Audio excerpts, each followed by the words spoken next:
Hey guys, this is Jason with Restore Muscle Car. Today I'm going to be showing you guys how we install our custom 3D printed shaker inserts inside of this 78 shaker.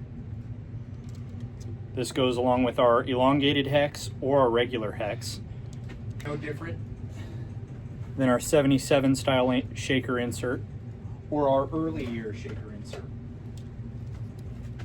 First, I like to take some tape and tape off the border, only leaving the border exposed.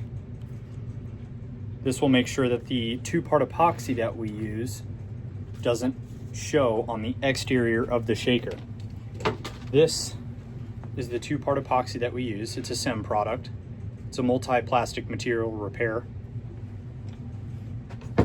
We're going to use just a little applicator brush to brush the epoxy into place. Make sure you clean the surface up real good. That way it makes adhesion with that plastic repair as best as it can be. We're going to take our already taped shaker insert and put it in the shaker. I've got the shaker sitting up right now for easy access.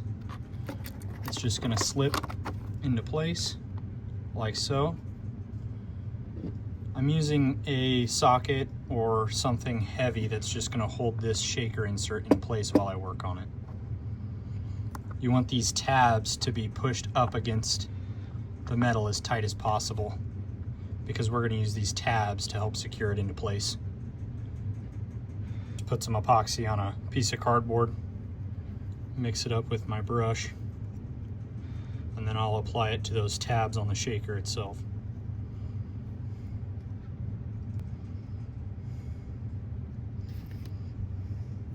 Very carefully.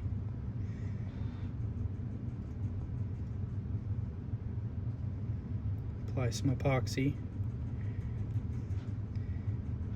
It's okay to lather it on. We have tape there, just that's going to hold it away from seeing it visually on the other side.